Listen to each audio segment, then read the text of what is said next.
esta lacra estaba trabajando con mi hijo. Y mi hijo le dice: Chori, vos no sabés dónde está mi hermana. ¿No la viste anoche? ¿Vos no saliste? ¿No la viste por ahí? ¿Qué sé yo, man? ¿Dónde está tu hermana? No sé dónde se pudo haber ido. Y la había enterrado en el patio de la casa.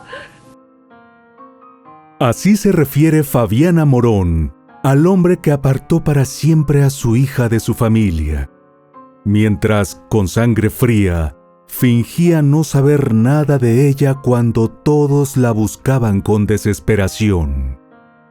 Te invitamos a que te quedes hasta el final de este video, donde ahondaremos en la historia de Julieta del Pino, una joven argentina cuya desaparición estremeció al país sureño y se convirtió en referente de la lucha contra la violencia de género. El caso de Julieta del Pino. Las huellas, los rastros, los indicios y las evidencias ayudan a los investigadores a resolver los crímenes. El pasado de la víctima y del victimario nos ayudan a comprender su comportamiento.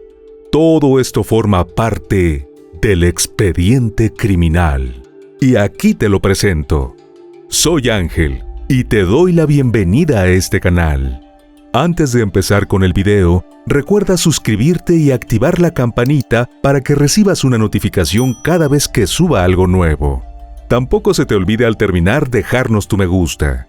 Sin nada más que agregar, acompáñame a conocer todos los detalles de este expediente criminal.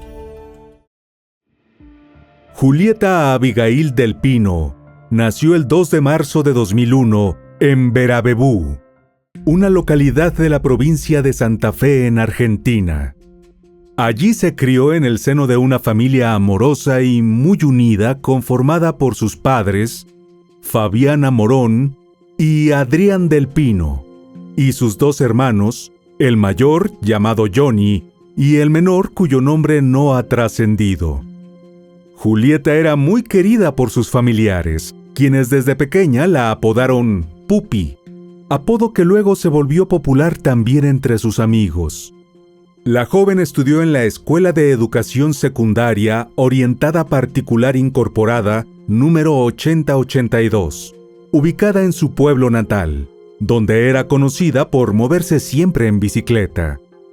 Era una chica tranquila y muy amigable, con un gran amor por los animales y que disfrutaba pasar su tiempo libre en contacto con la naturaleza. Desde pequeña fue muy apegada a su familia. Cuando su hermano Johnny se casó y tuvo un bebé, Julieta se convirtió en madrina de su sobrino. Para el 24 de julio de 2020, a los 19 años, Julieta tenía toda una vida por delante. Había completado sus estudios secundarios el año anterior y para ayudar a cubrir los gastos del hogar, durante ese año había comenzado a trabajar en un kiosco del pueblo, ubicado a poca distancia de su casa. Ese viernes, después de su jornada laboral, que culminó alrededor de las 11 de la noche, Julieta llamó a su madre por teléfono para avisarle que estaba en camino a casa y pedirle que le calentara la cena. Y me dice: mami, yo cuando empiezo a limpiar, que voy a cerrar el kiosco, te llamo y me calentas comida. Te mando un mensajito. Bueno, Juli. Entonces me mandó el mensaje 11:20. Mamá, calentame la comida, que voy. Y nunca llegó. Fue una llamada rutinaria, ya que Julieta era muy cercana a su madre, quien a pesar de ser mayor de edad, todavía la consideraba su princesa. Fabiana jamás imaginó que esa conversación sería el último contacto de la chica con sus seres queridos. El viaje del kiosco a su casa no le tomaba más de 20 minutos en bicicleta, pero transcurrió más de media hora sin que Julieta llegara a casa. Su demora resultó preocupante, por lo que de inmediato intentaron comunicarse con ella, pero sus llamadas y mensajes no obtuvieron respuesta alguna.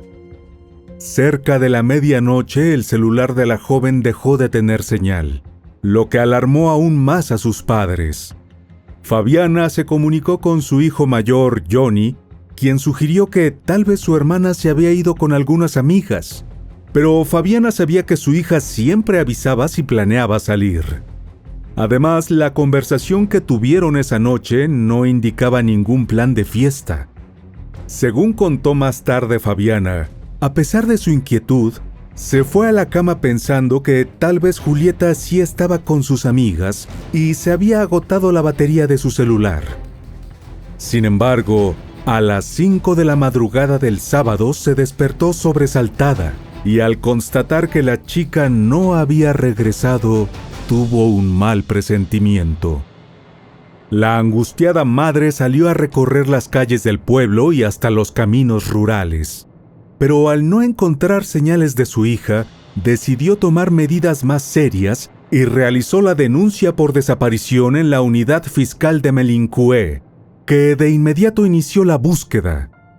Bajo la dirección de las autoridades locales, efectivos de la Agencia de Investigación Criminal, miembros de la Agrupación de Unidades de Orden Público de Verabebú, personal especializado con perros entrenados de la sección canina y bomberos, comenzaron a inspeccionar diferentes áreas en busca de alguna pista. Oficiales de la policía realizaron numerosas entrevistas en todo el pueblo en un esfuerzo coordinado por resolver el misterio de la desaparición de Julieta. Desesperada por encontrar a su hija sana y salva, Fabiana recorrió junto a las autoridades todos los lugares frecuentados por Julieta en Verabebú, pero no encontraron ningún rastro de la joven.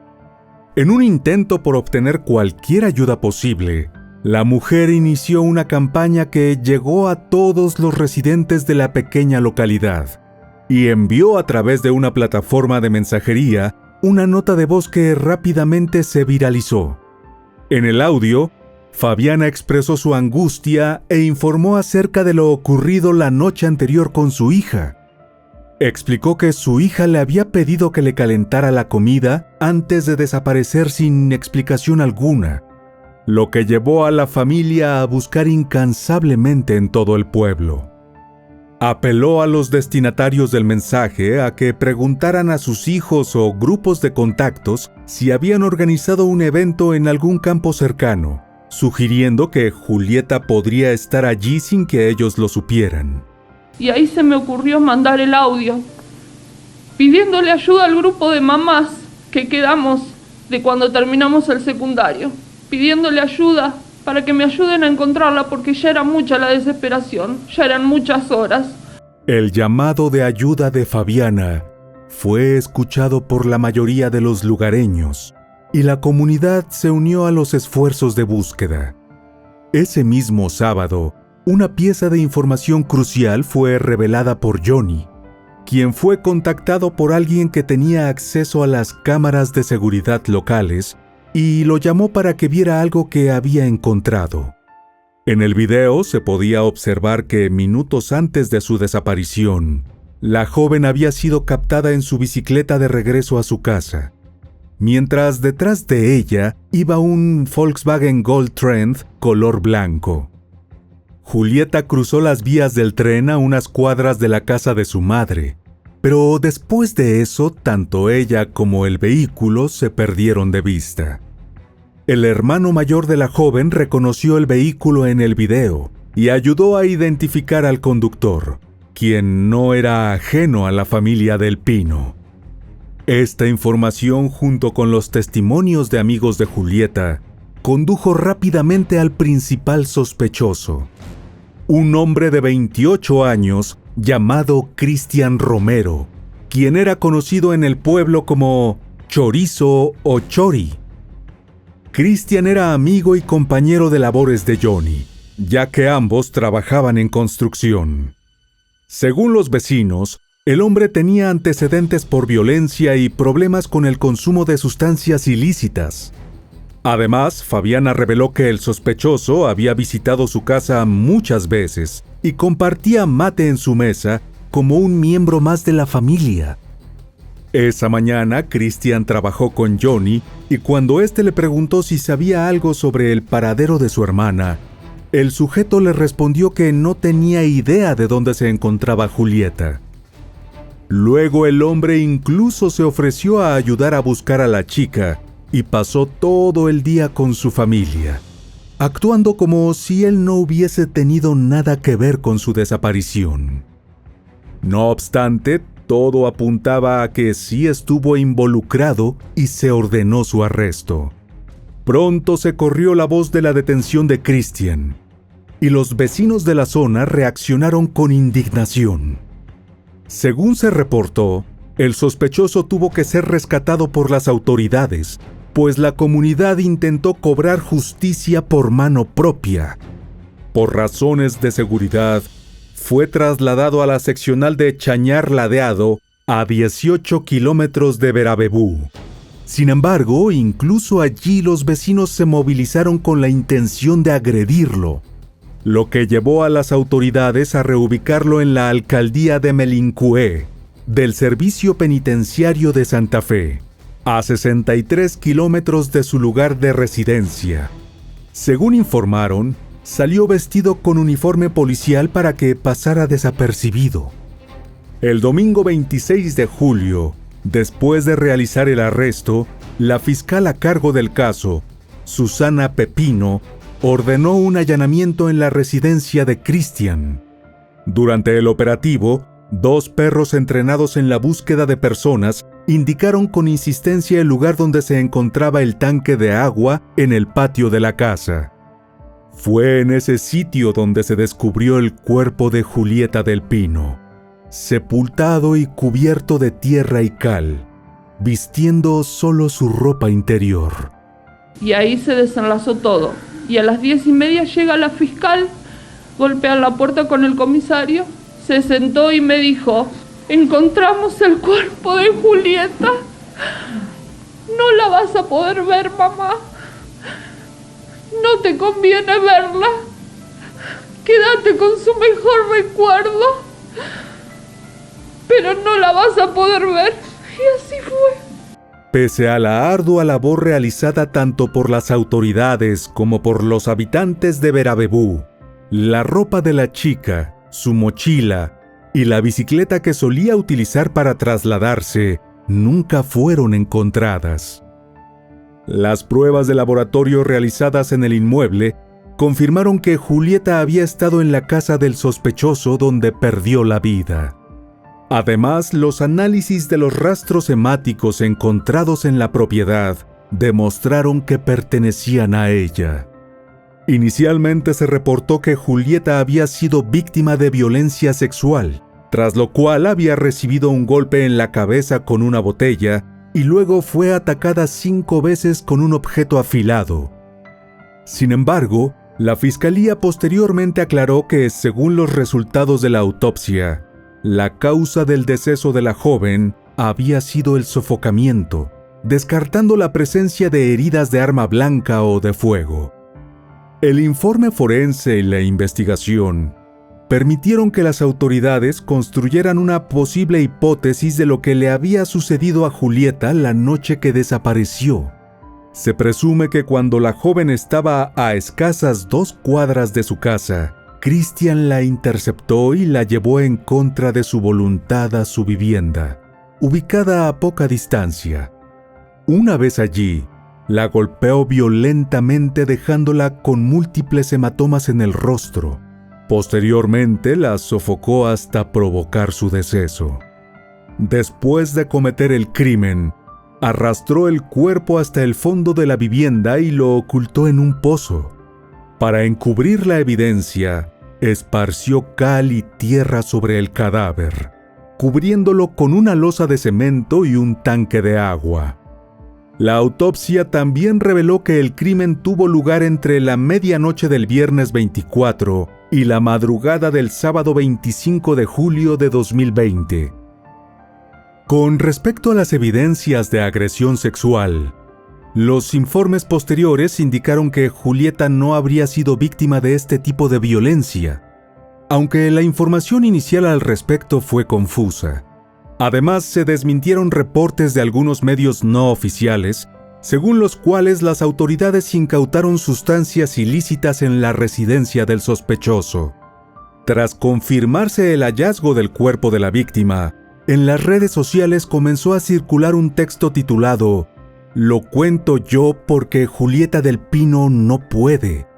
Este pedido de justicia fue compartido ampliamente en perfiles de usuarios conmovidos por el caso. Cristian Romero fue imputado por el crimen y se le dictó prisión preventiva por el plazo de ley, a la espera de las audiencias correspondientes en el proceso judicial. Julieta fue velada en la sala funeraria de la calle Jorge Newbery, en una ceremonia íntima debido a las restricciones impuestas en ese entonces por la pandemia de COVID-19, con la presencia limitada al círculo más cercano de la víctima. Posteriormente, el cortejo fúnebre se dirigió hacia la iglesia San Jorge Mártir, donde se llevó a cabo un responso religioso en las afueras del templo. Finalmente, Julieta fue sepultada en el cementerio de Verabebú, donde decenas de personas se congregaron para darle el último adiós. La violenta partida de una joven tan querida y con toda su vida por delante conmocionó a todos en Verabebú y alteró profundamente la tranquilidad que solían tener en la pequeña localidad de Santa Fe. La madre de la víctima lamentó que el movimiento Ni Una Menos, que se opone a la violencia contra la mujer y, según sus palabras, antes parecía distante en Buenos Aires y ahora se hacía presente en su propio pueblo. La comunidad, que siempre había confiado en la cercanía y la familiaridad entre vecinos, se vio sorprendida por la tragedia, que demostró que esa seguridad podía ser vulnerada en cualquier momento, incluso por uno de los suyos. Tras el impacto del crimen, un grupo de mujeres locales se organizó para exigir justicia por Julieta y apoyar a otras residentes de la región que enfrentaban problemas de violencia de género. Daniela Luján, una activista del grupo, destacó cómo tras lo ocurrido a Julieta, la violencia de género, antes percibida como algo lejano a Verabebú, ahora se había vuelto una realidad dolorosa y preocupante. Expresó la necesidad de emprender acciones para visibilizar y erradicar este fenómeno, y a la vez establecer grupos de apoyo sólidos para mujeres que enfrentan situaciones similares. Daniela enfatizó la importancia de que las mujeres supieran que no estaban solas y que podían contar con la solidaridad del grupo. Agradeció el respaldo que les dio el gobierno comunal, el cual facilitó alternativas para aquellas mujeres que temían denunciar en la comisaría. Entre ellas, la posibilidad de acercarse a la comuna, donde tenían asistencia social disponible. Finalmente, subrayó la determinación del grupo de continuar adelante para promover que las mujeres dejen el miedo atrás y se animen a denunciar. El sábado 1 de agosto, una semana después del crimen, la familia de Julieta se unió a cientos de personas en una marcha para exigir justicia.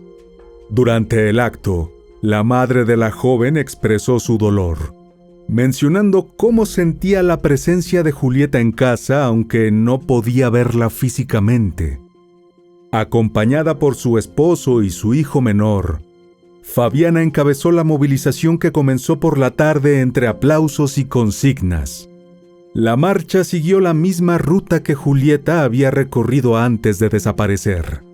En la plaza del pueblo, visiblemente conmovida y rodeada de su familia, Fabiana agradeció el apoyo masivo de los habitantes locales y de comunidades vecinas. Destacó la importancia de no sentirse abandonada en su lucha por obtener justicia para su hija y para todas las víctimas de crímenes similares. Al concluir la jornada, la mujer reflexionó sobre la solidaridad recibida desde que se presentó la denuncia. Expresó su compromiso de seguir luchando por todas las familias afectadas y por las sobrevivientes.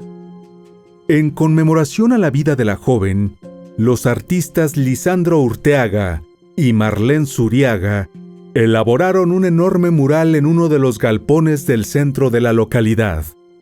Para Fabiana, la obra reflejaba la esencia de su hija y contenía elementos que ella apreciaba profundamente, como los perros y su amada bicicleta. La madre de Julieta explicó que las flores representadas en el mural eran similares a las del vestido verde que llevaba la joven el día de su graduación, evocando la imagen de ella ascendiendo hacia la eternidad. Agregó que el diseño estaba cargado de emotividad y significado, y que el mural sería un recordatorio constante de su hija y de lo querida que era en su comunidad. En respuesta a las manifestaciones en búsqueda de justicia, las autoridades trabajaban arduamente para cumplir con el reclamo de la población.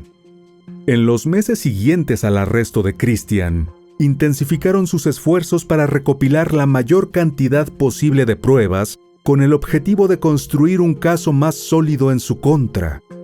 Una de las evidencias clave fue el análisis de odorología realizado en el vehículo del hombre, un método científico que involucraba tanto la evaluación de olores como la participación de perros entrenados para detectar rastros específicos.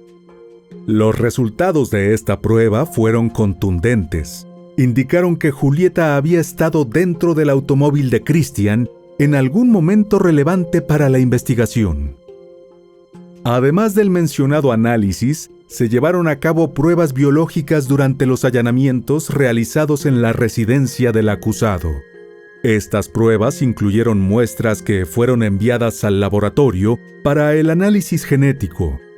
Entre las muestras recogidas, se encontraban uñas e hisopados vaginales, así como muestras obtenidas durante el uso del luminol, tanto en el vehículo como en el domicilio de Christian. Durante declaraciones a los medios de comunicación, los fiscales afirmaron que entre la víctima y el acusado existía una relación cierta y esporádica, lo cual consideraron como agravante, especialmente dado que el vínculo se desarrolló en un contexto de violencia de género, con Julieta intentando evitar cualquier encuentro mientras Christian insistía. Pese a lo que afirmaba la familia, el fiscal Matías Merlo sostuvo que amigas de la víctima declararon que ella había tenido una relación no formal con el acusado. Apuntó que, de acuerdo con las testigos, Julieta había terminado con Christian y lo bloqueó como contacto en su teléfono móvil. No obstante, según la investigación, por razones que se desconocen, la joven desbloqueó al acusado 2 días antes del crimen, tras lo cual él le pidió tener una cita, a lo que ella no accedió. Sin embargo, los padres de Julieta contradijeron esta versión presentada por las autoridades, negando cualquier relación entre su hija y el acusado. Fabiana aseguró que Christian mostraba una obsesión por la muchacha, señalando que él visitaba su hogar con frecuencia debido a su relación laboral con su otro hijo. Afirmó que él le enviaba mensajes constantemente, pero aseguró que Julieta nunca le respondió y que nunca fueron novios. De hecho, testimonios de los vecinos afirmaban que el hombre tenía una relación estable con una mujer, quien estaba embarazada, pero no se encontraba en la vivienda al momento de su arresto. La madre de Julieta mencionó que, pese a los constantes mensajes que Christian enviaba a su hija, nunca pensaron en presentar una denuncia porque no consideraban que él representara una amenaza. Esta lacra estaba trabajando con mi hijo. Y mi hijo le dice: Chori, vos no sabés dónde está mi hermana. ¿No la viste anoche? ¿Vos no saliste? ¿No la viste por ahí? ¿Qué sé yo, man? ¿Dónde está tu hermana? No sé dónde se pudo haber ido. Y la había enterrado en el patio de la casa. La tenía enterrada en el patio de la casa. Explicó que en los pueblos como el suyo no solían hacer denuncias solo por recibir mensajes, pero ahora creía que las jóvenes deberían comenzar a tomar medidas más serias en esos casos. Según Fabiana, su hija solía manejar la situación diciendo que simplemente lo bloquearía y ya estaría resuelto. Señaló que anteriormente las jóvenes veían a hombres como Christian solo como una molestia, pero ahora reconocía que eran acosadores. Por eso hizo un llamado a que cuando alguien comience a enviarles mensajes no deseados, las jóvenes no se limiten a bloquear, sino que tomen la decisión de presentar una denuncia. Finalmente, en 2022, Christian Romero fue acusado formalmente por el delito de homicidio agravado, argumentando que el crimen contra Julieta había sido perpetrado en un contexto de violencia de género, lo cual lo calificaba como femicidio debido al vínculo existente entre ambos. En el transcurso del proceso judicial, Christian había estado bajo custodia en la cárcel de Piñero, donde rechazó someterse a una evaluación psiquiátrica solicitada por las autoridades. Desde el momento de su detención, el hombre optó por mantener un silencio total, sin ofrecer declaración alguna sobre los eventos relacionados con el crimen por el que era juzgado. El 23 de junio de ese mismo año, el proceso legal que había mantenido en vilo a la comunidad de Verabebú y sus alrededores llegó a su final con la condena de Christian Romero a prisión perpetua. Los jueces Adrián Godoy, Lorena Garini y Benjamín Rebori del Tribunal de Melincué dictaron esta sentencia tras un juicio abreviado, donde se aprobó un acuerdo entre la Fiscalía y la defensa del acusado. El crimen que conmocionó a la región fue calificado como homicidio doblemente agravado por el vínculo y por femicidio. Pese a que estuvo presente en la audiencia de sentencia, Christian se mantuvo en silencio y solo respondió afirmativamente cuando se le consultó si se declaraba penalmente responsable del hecho. La madre de la víctima compartió que, para ellos, solo Julieta y Christian sabían qué ocurrió realmente la noche del 24 de julio de 2020. Pese al sufrimiento que les causó la forma violenta en la que él le arrebató la vida a su hija y a la falta de respuestas sobre el motivo del crimen, la familia expresó su conformidad con la sentencia. Fabiana manifestó sentir que finalmente se había hecho justicia después de una larga batalla por la verdad. Reconoció, sin embargo, que la realidad de la pérdida de Julieta seguía siendo devastadora y que el cierre del proceso judicial solo marcaba el final de una etapa dolorosa del duelo que les dejó su trágica y prematura partida. La ciudadanía y los medios locales siguieron de cerca este caso que conmocionó a este pequeño pueblo de la provincia argentina de Santa Fe. La historia de Julieta del Pino dejó una profunda huella en su comunidad y puso en relieve problemas subyacentes de violencia que muchas veces pasan desapercibidos en entornos pequeños. Además, se convirtió en un llamado a enfrentar la violencia de género y a buscar justicia para las víctimas. Y bueno, querido oyente, hasta aquí el caso de hoy. Te espero en otra entrega para que juntos analicemos todos los detalles de los más terribles crímenes de la historia. Nos vemos hasta el otro expediente criminal. ¡Adiós!